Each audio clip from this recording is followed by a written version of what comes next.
Cheers. Cheers, Brando. How you doing today? I'm pretty great. We had a great team meeting. No one cares about that.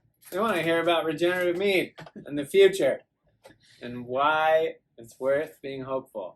Talking about regenerative meat, what are we drinking? This we are calling Wild Elder Summer. Right? Yes. Yeah.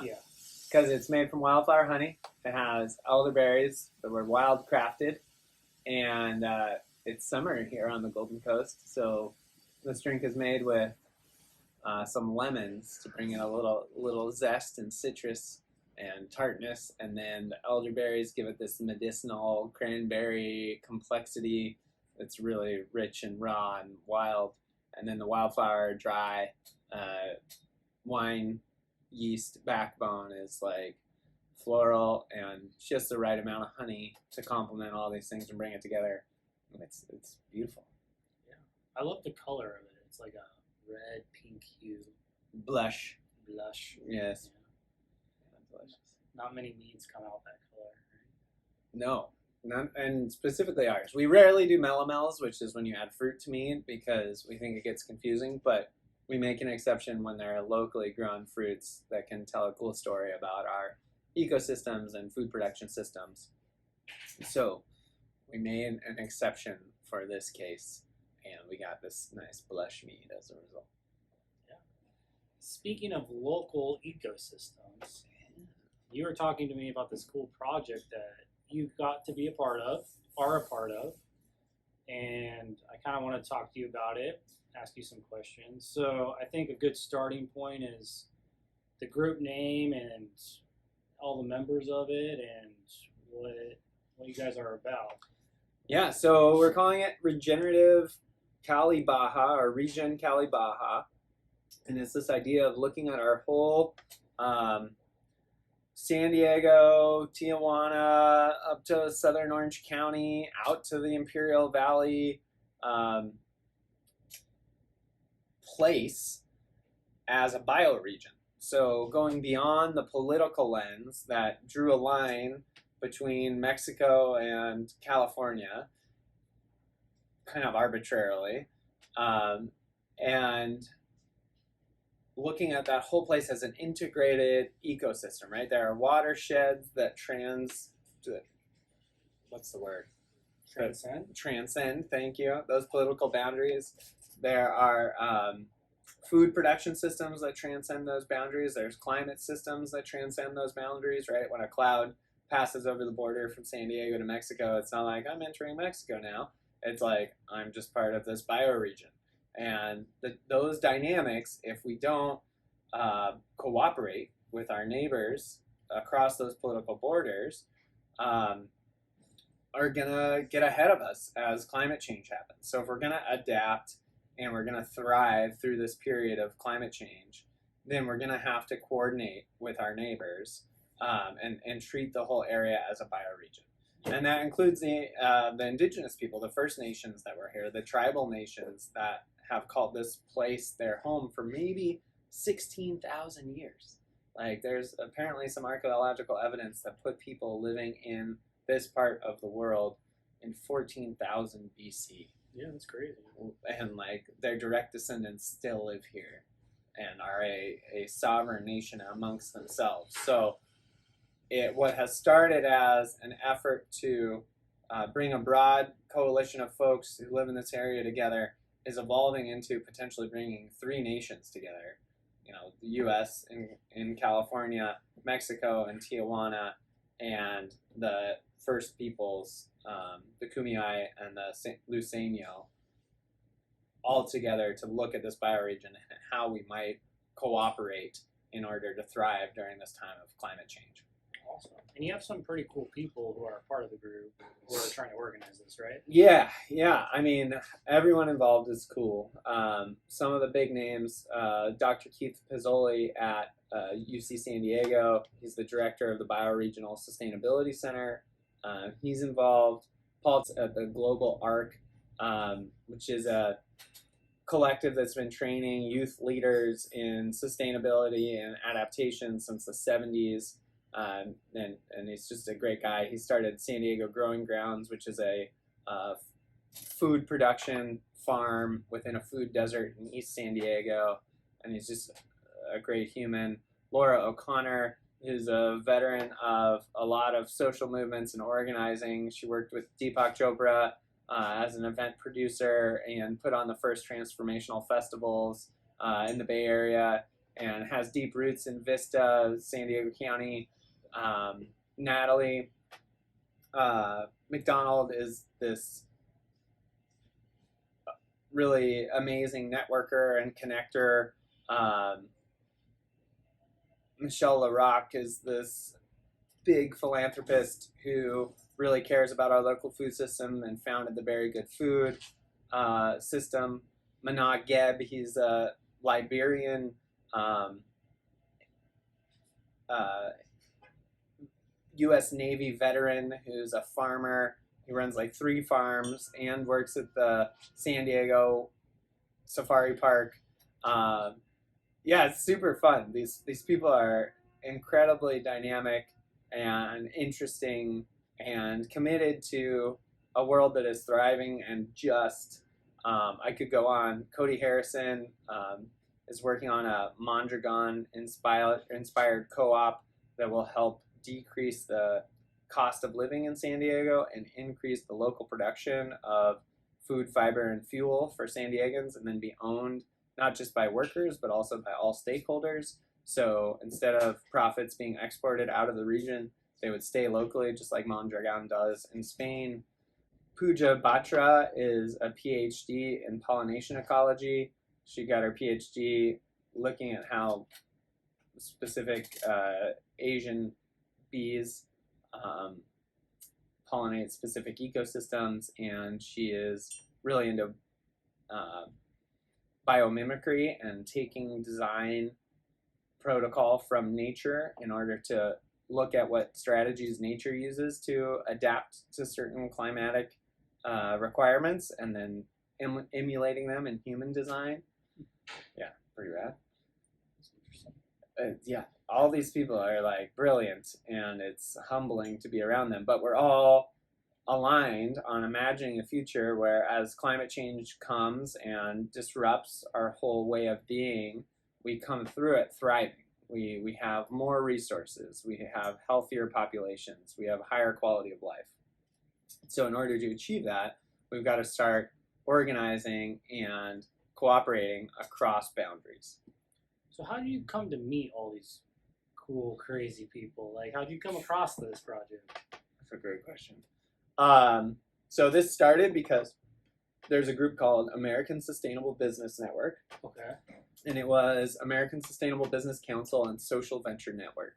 So Social Venture Network started in the 70s, and it was a group of businesses that wanted to use business as a force for good, because they saw the writing on the wall that if business didn't start to change its tune, we were going to be left with a culture that was in shambles. So Ben & Jerry's came out of here, Odwalla Juice, Patagonia, Guayaki, I could keep going, Stonyfield Farms, Mama Chia, like a lot of cool brands that really lived their values and showed that it's possible to make a healthy business run while doing well by your people, by the planet, and for your investors.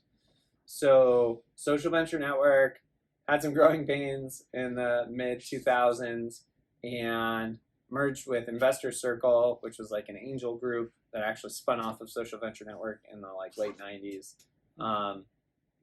And then they merged with ASBC, American Sustainable Business Council, which spun off of Social Venture Network in the early 2000s. So now they're doing policy advocacy on a large level, and entrepreneurs like myself can go there and get all kinds of advising, consulting, coaching, networking to be connected with the resources that you need to take your next step in your sustainable to regenerative business journey. And so we have a conference. American Sustainable Business Network has a conference every year in San Diego, or at least we did coming out of COVID, and we're going to this year as well. And in preparation for that, Laura O'Connor was tapped to do some local program development, like what's going on at the local level amongst American Sustainable Business Network companies. And so out of those meetings came this desire to define what our vision was for regenerative San Diego that ties regenerative business and regenerative culture and makes a change that results in a healthier ecosystem, a healthier population, greater wellness across the board. So Paul Thomas at Global Arc offered to do a participatory strategic planning process, which is this cool thing that came out of the civil rights movement, to bring diverse groups together to articulate what their shared vision is, what their strategies for, well, what the roadblocks are to achieving that shared vision is, what the strategies to move through those roadblocks are, and then what roles, responsibilities, and resources need to be assigned in order to achieve those strategies. So he led us over the course of 4 months through these 4 workshops to articulate that, and I could dive into what that is if you're interested. Yeah, I think that's super cool. Like, what do you guys do at the workshops? Man, so this guy named Josiah, who runs a company called Vibradelics, where he Vibradelics, okay. Yes, where we met at ASBN. He was at American Sustainable Business Network, and he shows up and he gives us all headphones that are attached to this broadcasting system, where he has a mic and a playlist, and he starts playing these like binaural beat songs and having us do movement and talking to us about how our brains work and how when we're normally conscious, we're in beta, which is like our problem-solving brain, and when we're in like complex problem-solving, we're in high beta, and it's a certain range of wavelengths that our brain gets into. But beyond that is this wavelength called theta, and it's when our heart and our brain are in coherence. And a group can get into that together if they're like breathing together, doing exercises, and it's this thing called group flow. And like Navy SEALs do it, elite athletes do it with their teams. And it's a felt sense of flow, right? Effortlessness, timelessness, meaning. There's one more. You're the one who did it. It's from Flow Genome Project, where they did the research to like lock down what these states are and how it's achievable. But effortlessness, timelessness, meaning. Well, 3 out of 4 ain't bad. So you're in that state, right? Because you're breathing and you're listening to this music, and it's putting your heart and your brain into the same wavelengths, and you're in that with other people, and then you move into envisioning what our outcome is 2 years down the road. What have we achieved? And what we came up with as a group of 16 people from very diverse groups, but we want to have more diversity. We want to have people from across the border. We want to have people from the First Nations in this area sharing their vision, and how can we synchronize it. But what we came up with was a center for a regenerative culture. Like, what does regeneration look like in San Diego, in Cali-Baja? And then we want to define our culture within that context. So how do we come together? How do we celebrate? How do we grieve? How do we make decisions? What are our values? What does it mean to be a Cali-Baja person in terms of culture? What does our food look like? What does our music sound like? What does our art feel like? You know, like those are things that define culture. And right now we're just kind of this mishmash unintentionally. But what if we could come together and intentionally create that sense and that joy, but also keep it bounded within the constraints of our bioregion? So have a center where that's being practiced and felt out and defined and experienced, and then from that center send out groups of folks to do experiences that are deeply healing for the people that are involved, and involve land work that makes landscapes healthier, using permaculture practices and other practices to increase a living system's capacity to support life. Okay. That sounds like Some good goals to have, I think. That's our vision. Yeah. So what if we could do that? And the measurable outcome is an increase in quality of life, and measurable quality of life. So using some of the modern quality of life measurements, which the state of California has started to adopt, to determine what an improvement looks like in quality of life across our bioregion. All right. So I think my first question goes back to what are the meetings like when you're in theta with everyone? Oh, it's so fun. Like, what's that experience like just for you personally? Like, how do you feel? What are you feeling? Like, did it feel different than a normal meeting to you? Or yeah, totally. like, talk me through like that process for you. Was that the first time you ever did it? So what's really exciting about theta is that everyone's been there before, right? It's these moments of peak experience or of flow where like maybe you've had the experience playing a sport or playing an instrument where it feels like you're not even trying, but your performance is way better than you could have imagined. But you did imagine it on some level, right, before, and it's just you're meeting and exceeding those goals, those transcendent moments, like the philosophers talked about in the 1800s, the transcendentalists, right? Early 1900s. Emerson and Thoreau, particularly. So you're in this state and you're with these folks and you have these headphones on and you're like moving and you're letting go and you're just being present, and there's also this playfulness. There's this sense of like right or wrong, we're here right now, we are showing up to do good work, and there are no wrong answers. We're just trying to do our best and support each other and ourselves and build this team that's going to do something that none of us can do by ourselves. So you kind of let go of the kind of ego, and it aligns a lot with what Carol Sanford's talking about in regenerative business, about like non-attached integrity and just like, well, this is what's true to me in this moment, in this context, and other people are showing up, sharing what's true to them, and together you're putting together a truth that's way bigger than any one of you could have come up with by yourself. So Paul is also an experienced facilitator, so he's very comfortable holding the container, and Josiah is an experienced facilitator of the actual theta state. So between the two of them, they're able to like hold a lot and help a lot move for a lot of people. But Josiah talks about this like pop, pop, pop sensation that happens, where when you're like really tapped in, your body aligns itself so that the like feeling in your body is just really good, and it's really easy to be the best version of yourself in that moment. So you're showing up and you're like, there's not this sense of like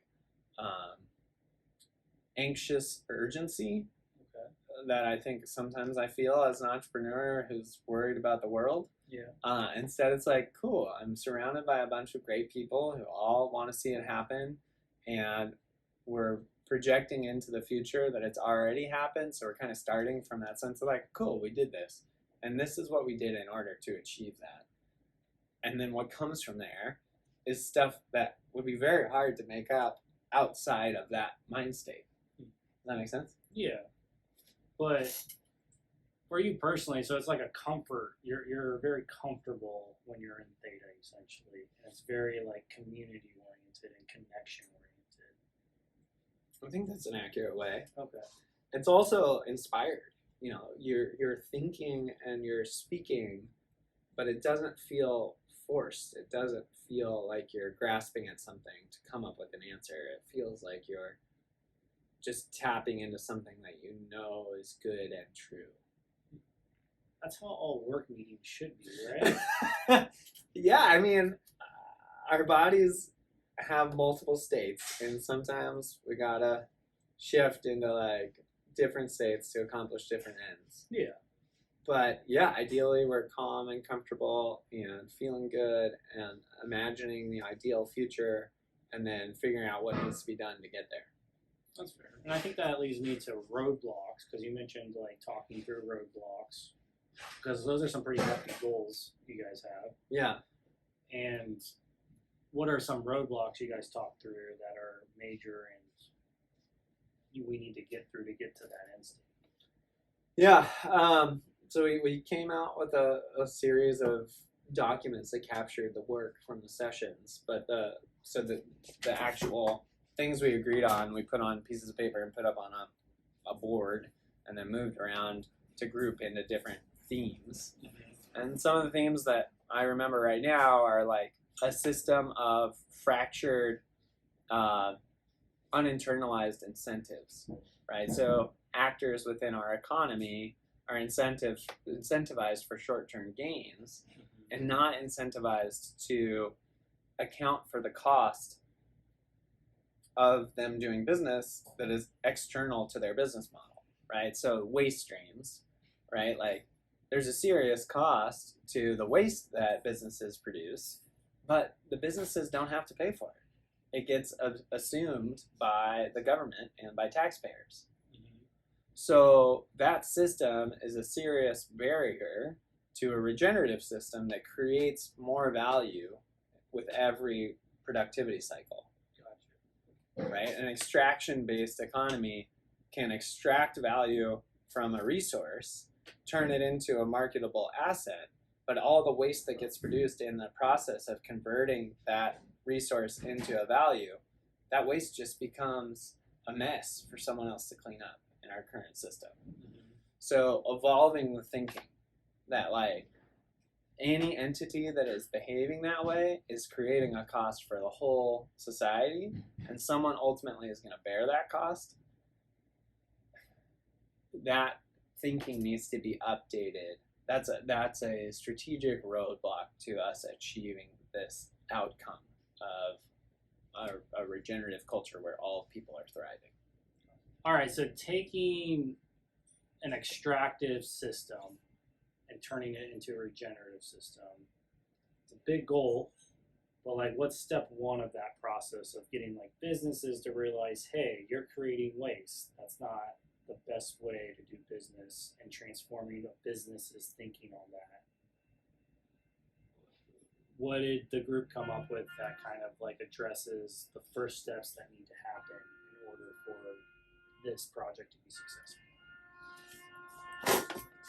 Great. So I think before I answer that question, we kind of need to zoom out and see how all of these challenges that we're looking at transforming are interconnected.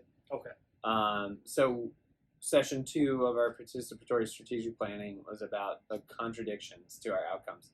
And I did leave out one of our strategic vision outcomes was having a Mondragon-inspired, stakeholder-owned cooperative that brings the cost of living down for all the people who live in San Diego and creates wealth for all the people that are owners of the co-op. So imagine, and by San Diego region, I mean the Cali-Baja region. So imagine a business that produces food, fuel, fiber, housing, all these basic necessities for living from local materials with local labor, and then shares the profits with the people that own it, the stakeholders that own it. Okay. So that was a key part of the outcomes. So a regenerative place, a regenerative culture, a Mondragon-inspired co-op, and then experiences that heal people and places.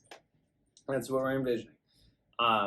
So the barriers to achieving that we identified is that we have a system that incentivizes these narrow, toxic ways of creating value.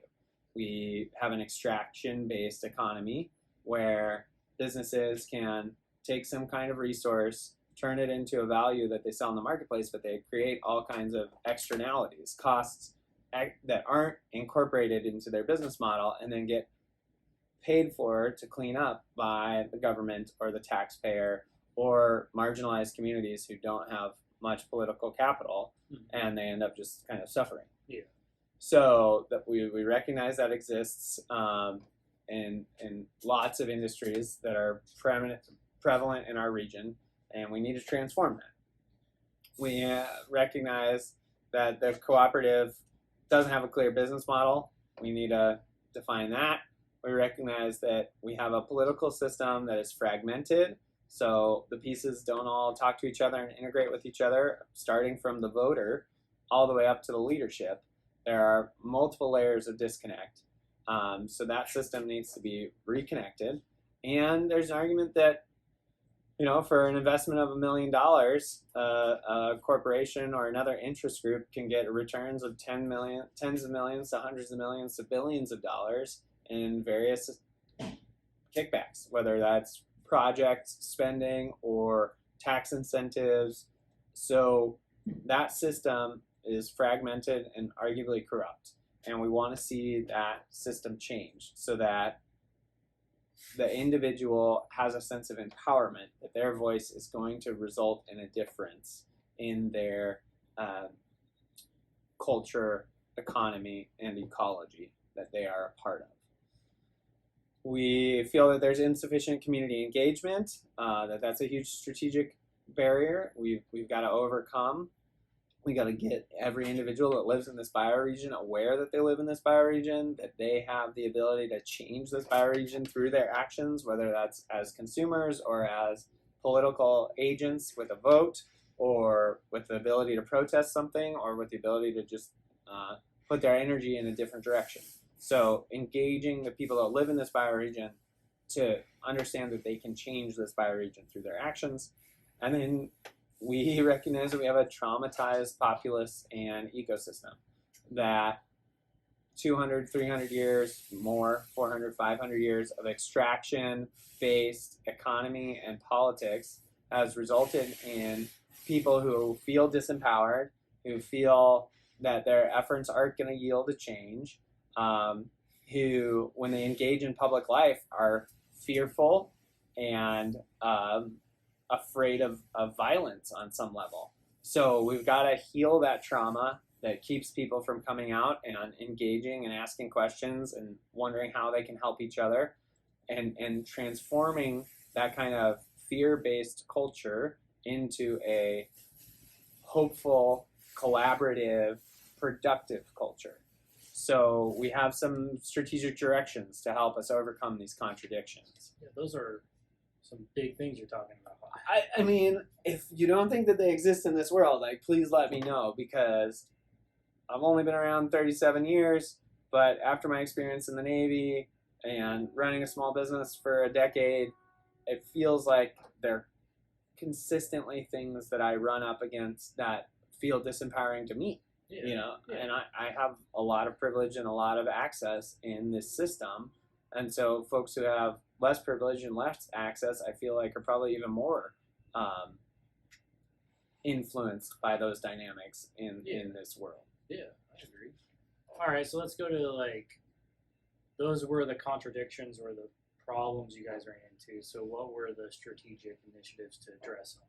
Yeah, thanks. So it's a combination of 4 of them, and they all work in concert. The first one is identifying and catalyzing place-based cultural transformation. So if we imagine our bioregion, it's kind of hard to exactly define the boundaries, but let's say somewhere in Baja, south of Tijuana, through Tijuana, up through San Diego, up through North San Diego, into Orange County, and probably like North San Clemente, South Dana Point, maybe even into Laguna is like our north to south coastal range, and then going east all the way out to like Palm Desert. Yeah, based on the mountains and the water systems that exist within this region. So it's kind of this big cauldron, right, that's held together by these mountains in the coast, like a bell-shaped cauldron. And all the people that live in there, do they think of each other as fellow members of this bioregion?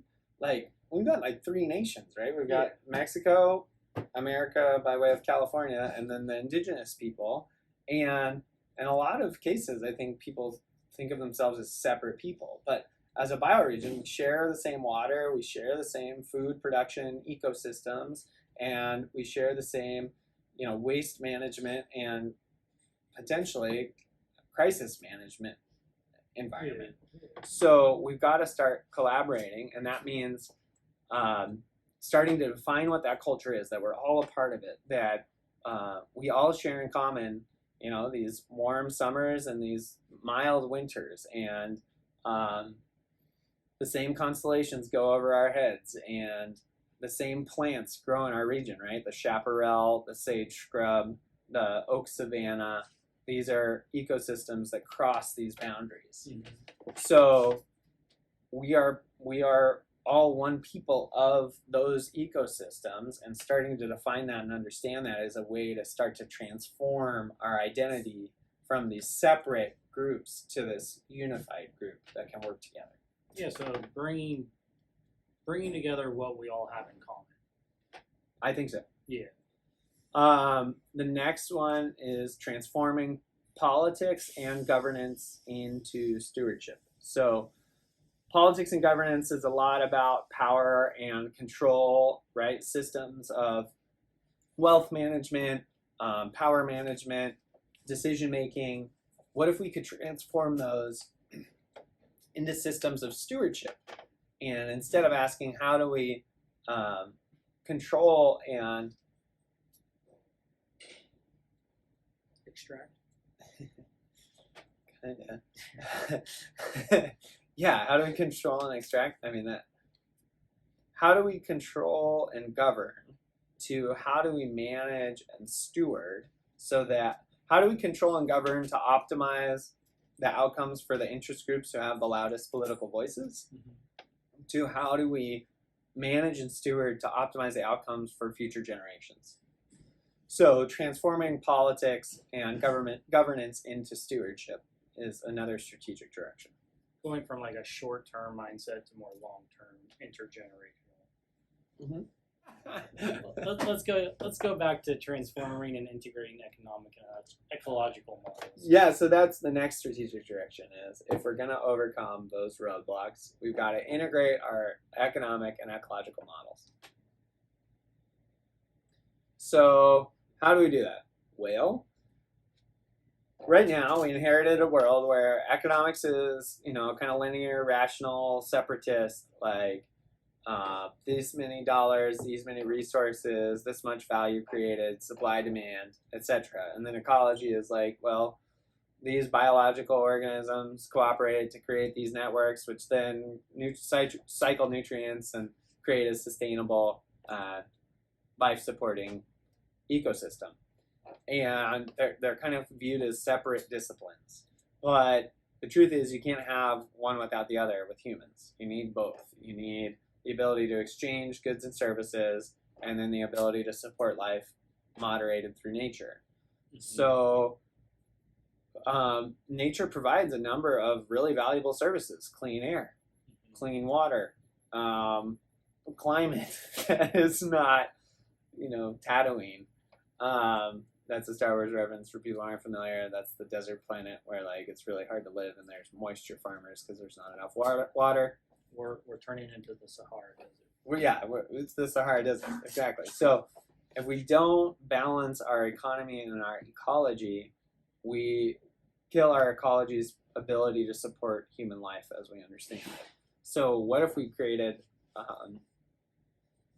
value-producing ecosystems, and we assigned monetary value to those services, the value of clean water that's produced in our watershed, the value of clean air that's produced by the forest or by the kelp forests of the ocean, the food production that's capable because we have a stable climate. Like, these are all valuable things that there are models to affix an actual monetary value to.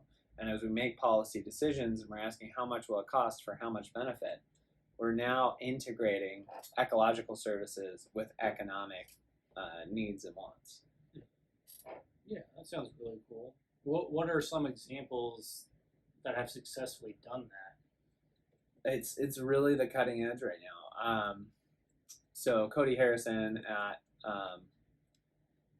Corona Enterprises has a draft bill that he's shared with Mike Levin's office, our representative here in Oceanside, about valuing ecosystem services on a national level, and that being a fundamental part of development strategies. But as far he would be a good guy to interview about that question because he is way more knowledgeable than I am. That's fair. But there's no readily available example. I think there is. I think Bhutan does it. I think I'm not sure, but I'm pretty sure that when I was an undergrad, there were countries that were talking about doing it and getting started. And I think in the 20 years, 15 years since graduating, someone has done it. Yeah. Okay. And then the last one. Yeah, it's transforming personal and community health. So instead of a healthcare system that's focused on treating symptoms of a problem and being able to identify what's wrong with someone and then intervening at a very high cost late in the game, what if we had a health system that understood general paths towards wellness and well-being and encouraged and incentivized people to be on that path so that most people were on this healthy, well path. And if they fell off, then they got treated. But the healthcare system, instead of like trying to hold the whole society up from the bottom with this like really leaky net, they instead are laying down this groundwork and keeping people on this path of wellness through their whole life. Right? From 0 to 20, here are the healthy things that you do. From 20 to 60, here are the healthy things that you do. From 60 to 100, here are the healthy things that you do. Right? And from 100 to 200. Gets a little speculative after that. But maybe, man, like, I mean, I don't know, when 5 years ago when we were talking about longevity, like, there was an argument that our generation was going to live into our 120s, 140s. With climate change and the risks that we're facing as a global culture, like, I don't know if that's still the prognostication for the average human. But if we got our food production, water and air systems locked down and then shelter, then like there's a good chance that there's going to be more than enough for everybody to live nice, long, happy lives. Now, is it worth it hanging around at 120? It's like you're playing a lot of bridge, sitting there in the bridge. My great grandma always said, "Pray I'll make it to shoot for 100, pray I don't make it." That's what she said. 99 is my target. It's like if you're sticking around to 100, I think it's just victory laps. That's true. You lived a good life if you're at 100. Yeah. Right. Even 99. That's true. Well, that's super cool. And I think another cool thing about this project is like how it affects just the local meat industry and honey industry, because we here at Golden Coast Meat have problems getting good locally sourced honey that meets our regenerative standards. Totally. And this project would definitely help with,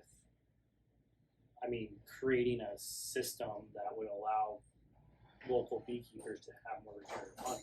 Absolutely, yeah. We want to produce local food. We want to produce local alcohol, and from a mead perspective, we kind of focus on this big picture food system of apiculture and honey, and then narrow down to the specific approach of mead as a way to create a lot of value out of that agricultural product. And then can we create change by creating demand and definitions for what good regenerative honey is to trickle up and change that whole big system. Whereas with Regen San Diego, we're kind of starting from the bottom, like here in our local community, what does a regenerative world look like? And then how do we build up to these strategic approaches that could be adopted and adapted in different bioregions? And so then we have this large scale impact while affecting our local community. Yeah. So, yeah, I do think that the regenerative mead approach and regenerative San Diego approach are complementary. And hopefully we can have some really great parties where we gather what this culture is and what it looks like and what it feels like. So, that's why we're here, to connect and to celebrate. Right? And regenerate. And regenerate. You do. All right, what do you wish I asked you? Thanks, man. I think there's a desire in me to really envision and articulate what it feels like when we've achieved our goal. And recently it popped up like when there's a regenerative Cali-Baja bioregion and all the people are thriving right? Because we're only really well when everyone around us is well. We're only at our individual best when everyone we care about and know is doing well. Mm-hmm. So we've got to all get in this together and move in that direction together. And if we achieve that, right, where like poverty is basically minimal to unheard of, and preventable disease is really well managed, and hunger and malnutrition are gone, and our ecosystems are alive and flourishing. It's like we dropped into Star Trek and Avatar mixed together, right? Maybe not like the rainforest Avatar people, but like the plains people with those cool rhinoceroses or whatever. And and like people are cool, they're individual, they got their blue sweaters or their yellow sweaters or their rainbow sweaters, I don't know, and like little insignia to denote what their special thing that they share with the world is. And like they look at each other and they look all different colors, different whatevers, genders, I don't know, but like there's this sparkle in everyone's eye because everyone's needs are met. No one is in like scarcity mode where they're afraid that they're not going to be able to survive and their kids are not healthy or well. Like everyone's kids are healthy and well, and everyone is showing up to share their gifts. And together we are building this world that is more and more alive and more capable of supporting life. And we're supporting and inspiring our neighbors in doing it. And they're supporting and inspiring us. And in that is this exchange that ripples out through the world and lights people up, and helps the best timeline unfold for everybody. Not the darkest timeline that we're on? Not the darkest timeline. I mean, that's beautiful, and I see that, I feel that. I like the Avatar and the Star Trek mix. It's a good like mental vision to have. And they're all drinking mead. And they're all drinking mead. Regenerative. What else would they be drinking? That's right. Well, that's awesome. All right. Well, thank you for sitting down and talking to me about that. My pleasure, Rando. Thank you, man. Thank you, listeners. If you have questions, comments, concerns for my sanity, no, we really want to hear from you. I think, we do this so that you can feel connected to something inspiring, so you can know that being a part of this Golden Coast Mead community, there are people on the ground doing work every day to build that regenerative future and that regenerative vision. And, we don't exactly have the infrastructure right now to plug in, but there's an argument that when we're all doing something that is good, because everything is connected, that upgrades the whole reality for everybody.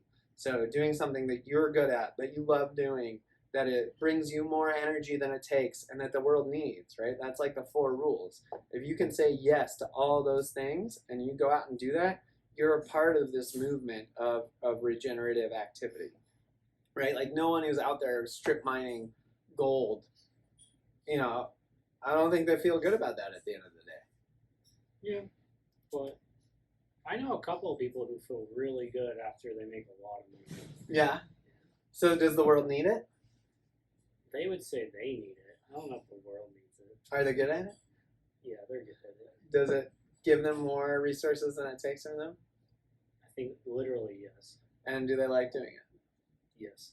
Okay, so it's only a question of does the world need it? Yeah. So if they can make money, a lot of money, in a way that the world really needs it, like, hopefully that's good. Like Will Smith, right? Isn't that like a Kantian categorical imperative? Yeah, it's a very practical application of the Kantian categorical imperative. Yeah. Okay, that's fair. So, listeners, if you have feedback, we want to hear you. Email us at podcast@goldencoastmead.com. And if you have a letter or an essay that you want us to read, we're down to do that. If you have some questions that you want us to answer, we're down to do that. Just email us at podcast@goldencoastmead.com. The world is beautiful. Go team. Go team. Oh, hey, I want to give a plug to the apiary up in Carpinteria. They're doing a regenerative wildflower session mead. It's sourced from sage blossom honey in their bioregion. And I'd say on a cold, or when it's cold and on a hot day, it's quite crushable. Got some like strawberry creamsicle notes up front, and yeah, I think they're onto something really cool. I'm stoked to see another regenerative meat out there. So cheers, apiary. Keep it up. Think Starbucks strawberry and cream frappuccino by Regenerative. And 6.9 alcohol. Yeah. Yeah. Peace out. Cheers.